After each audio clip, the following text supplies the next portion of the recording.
Assalamualaikum warahmatullahi wabarakatuh.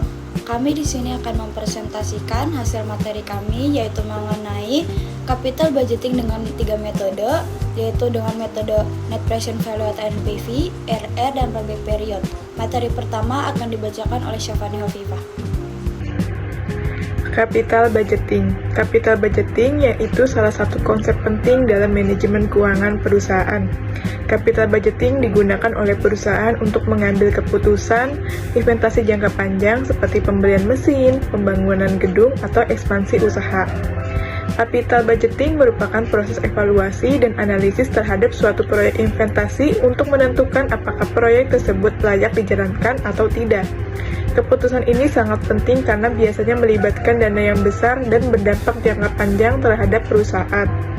Tujuan dari capital budgeting antara lain adalah untuk memaksimalkan keuntungan perusahaan, meminimalkan risiko investasi, serta membantu manajemen dalam menentukan proyek yang paling menguntungkan di masa depan.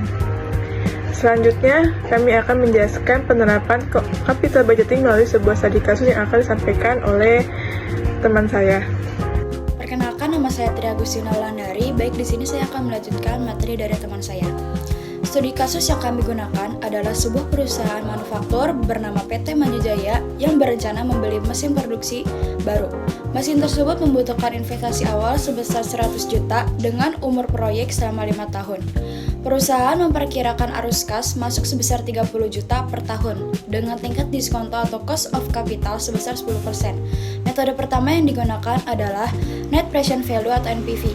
NPV merupakan selisih antara nilai sekarang dari arus kas yang diterima dengan nilai investasi awal. Berdasarkan perhitungan, total nilai sekarang dari arus kas selama 5 tahun adalah sekitar 113.700.000. Jika dikurangi dengan investasi awal sebesar 100 juta, maka diperoleh nilai NPV sebesar 13.700.000.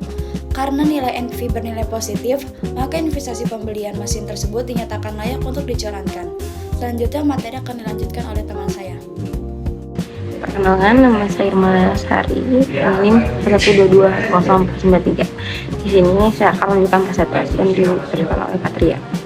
Dan metode kedua adalah internal rate of return atau IRR, yaitu tingkat pengembalian investasi yang memulai nilai NPV sama dengan 0. Suatu proyek dikatakan layak apabila nilai IRR-nya besar dari tingkat diskontonya.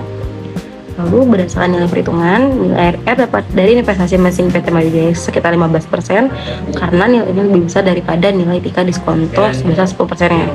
Maka proyek investasi ini dikatakan layak untuk dilaksanakan. Lalu metode ketiga adalah proyek payback period, yaitu metode yang mengukur berapa lama waktu yang dibutuhkan untuk mengembalikan modal awal yang dari arus kas yang telah diterima. Lalu di sini dengan investasi awal sebesar 100 juta dan arus kas tahunan sekitar 30 juta, maka payback period dari proyek ini adalah 3 tahun 4 bulan. Itu adalah jangka waktunya. Berdasarkan ketiga metode yang tadi saya bacakan, capital budgeting tersebut adalah dapat disimpulkan bahwa investasi pembelian mesin oleh PT Maju Jaya layak dijalankan. Demikian presentasi dari kelompok kami. Saya tutup. Wassalamualaikum warahmatullahi wabarakatuh.